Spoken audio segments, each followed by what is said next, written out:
Hello, my name is Paige Shirk, and I'll be talking about wabi-sabi today. Wabi-sabi is a hard concept to grasp, and it took me a while to understand it, but after lots of research, I was able to wrap my head around the concept. The best way to comprehend the definition would be the beauty of the imperfect, although the Japanese have a much complex meaning. A Japanese artist explains his photograph as a meshy black ink in water, both in midair and white surface before the merge to gray matter. She refers to the concept of wabi-sabi. This is a good description on how you can find wabi-sabi everywhere, whether it's in nature, everyday life, and in design. Wabi-sabi is derived by the Japanese monks and tea masters mastering Zen Buddhism around the 12th century. They were the first associated with it. To pursue enlightenment, they would go through daily meditation to help them stay awake for 3 days. During the tea ceremony, tea masters would find wood to boil water and process the leaves. It would make the tea and service to guests. The ceremony expresses the spirit of wabi-sabi. The tea master Zenmu Riku is credited with establishing the idea of wabi-sabi during the tea ceremony. Wabi-sabi is a way of life in Japanese culture. If you ask a Japanese person what wabi-sabi is, there will probably be a long silence or confusion. They struggle for the answer because the Japanese culture doesn't discuss the concept of wabi-sabi. Instead, they just recognize it. It is deep into their culture that is a feeling rather than a concept. Wabi-sabi are both different principles of Japanese art and culture. Wabi means aloneness and separation from the society, but it basically means poverty. But it's not depending on material objects. It precedes the application of aesthetic principles and applied to objects and objects.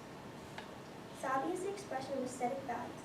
While straining values with an artistic quality, sabi is solitude or even loneliness. Atmosphere created by poetry and music, sensibility by art and drama, and relativeness by landscape. The influence both wabi-sabi led to the terms as one. The 9 qualities of wabi-sabi are type, form, and texture, which all naturally exist, as well as subtle color, simplicity that completes spontaneity, and space and balance that refers to proportion in nature. Most importantly, sobriety that is defined by what is left out and rather what is put in. Finally, beauty. The Western standard of beauty does not translate with wabi-sabi. It reveals this different sense of beauty in subtle and barely perceptual detail, but it is a holistic experience, and objects derive their beauty from emotion conveyed.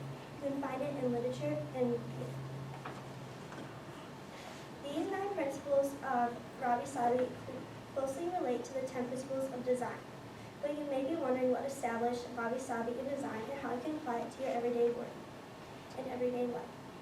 Usually this implies limited materials, but it doesn't mean diminishing attractive properties. Wabi-sabi design makes us want to look at something over and over again. It is like the right kind of imperfection. A ceramic bowl that shows the handmade craftsmanship and how wabi-sabi things reflect how it has been used like a child's stuffed animal. The design aesthetics must be clean yet warm and minimal, but not bare and unidentified, but virtually interesting. The element should be well chosen, and business must be entirely blue. The key to wabi-sabi is subtlety. You can find wabi-sabi in everyday life and design. The most common is interior design.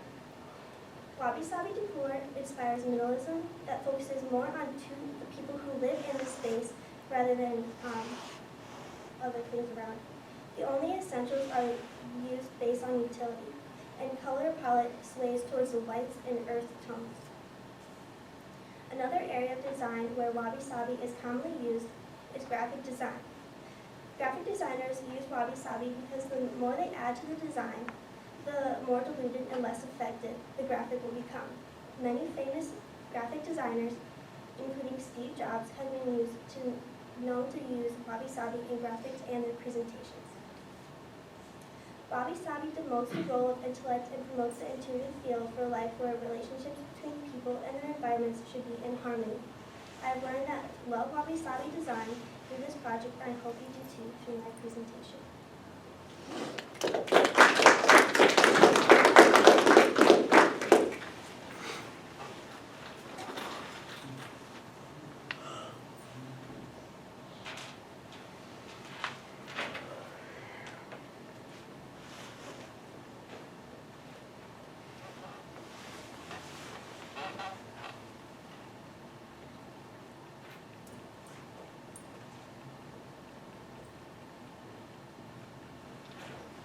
like the front row over there. Haven't heard much from you yet. I like how you applied it to like the different fields, because like some of us are probably are trying to get into like graphic design and interior design.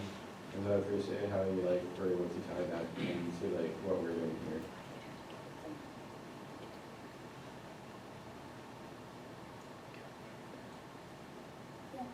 I like how you had the white backgrounds in each one. It kind of made the each slide transition nicely. And when you see it at the overview, everything's just goes smooth as well. I thought that a lot of my pictures were pixelated, so I wanted to bring them down. So I wanted to have like something unified and all without having to split. Others? Yeah. On your slide 9, you had the flowers in there, I think. What parts of that room were the longest talking? I'm just curious. Well, in that slide I was talking about beauty, and then like a flower is more beautiful, but nature isn't actually always perfect. So in that sense. And the rest of you? Is a major fault, what is it? The reading from cards? Yeah, anybody. Oh, the reading from cards? Is that what you're talking about? Pardon? The reading from cards? Yeah, the presentation is read to you. You're not getting the inflection in the voice that we normally get. And you have some beautiful images to look at, but for most people that will mean they'll lose track of what the presenter is saying. Also, there was not very much volume, so you really had to strain to hear what was being said up there. Other comments and questions, observations? And this would have benefited from some more original pictures, which you can easily take even with a camera phone or even with your phone camera, I mean, or anything like that. Because what happens when you're the last presenter and a lot of your images have already appeared, for me, I've seen 3 times over, so I've seen the matches again and again. Then you don't get quite the fresh quality, and you don't get quite exactly what you're talking about in the image. There were nice images, and I do think you handled the continuity of them pretty well.